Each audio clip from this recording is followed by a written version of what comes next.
Hello guys! So ayan, welcome sa ating mini vlog again guys, no, dahil may nag-request sa akin paano ko minamasa ang aking Monay IST ang tinapay dito na ginagawa ko sa aking amo.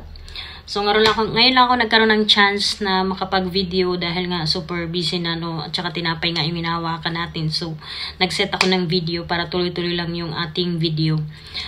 Para maipakita ko sa kanya, ginawan ko na lang siya ng video kasi mahirap, no, para ma-watch na lang din niya. And para may content na rin ako, diba? So, ayan.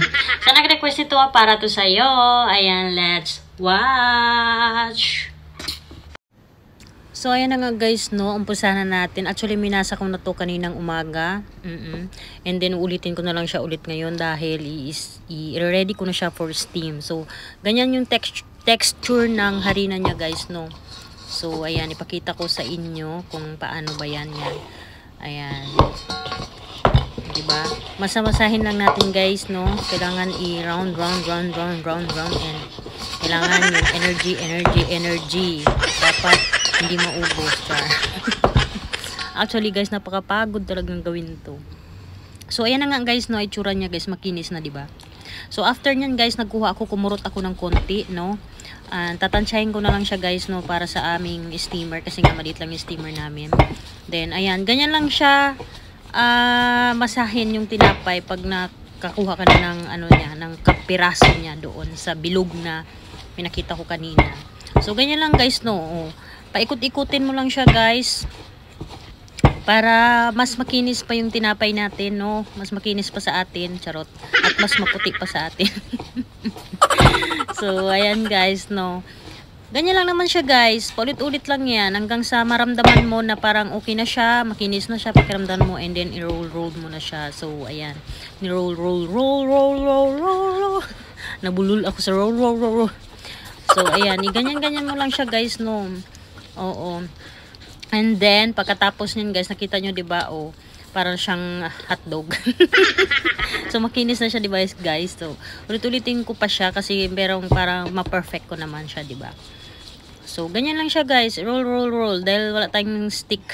So, kamay na lang natin gamitin natin. So, ayun naman nga, pagdating naman sa pag-cutting ng ating ano, guys, no? Ayan, yung dulo ko, tatanggalin natin yan, guys. And then, ito, ayan. Yan, diba?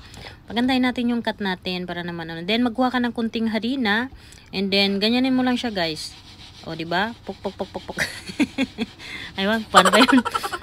Pok. Ayun.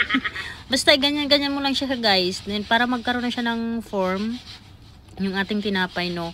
Yung square na tinapay. Ito ay ginawa ko square siya. So, bahala ka na, guys. Bahala na kayo kung paano nyo gagawin na maganda ang tinapay. So, ganyan siya dapat kakinis, guys, no? Yung tinapay na yan.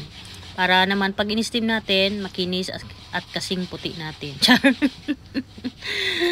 So, yan lang naman guys, no. Sana matuto yung aking nagtatanong na aking isang friend at isang viewers na rin.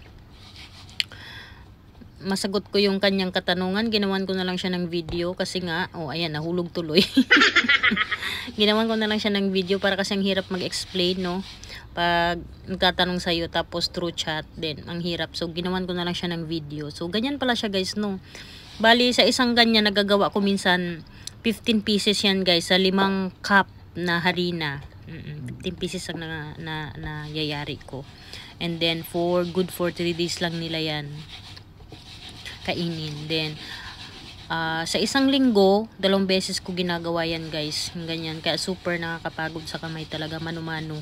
Super, pero ito still lumalaban. Mugot.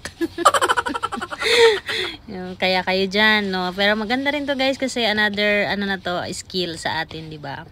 So, tuloy-tuloy lang tayo. So, ayan na nga guys, no? O, diba? Ganyan lang siya kasimple guys. Ganyan lang kasimple.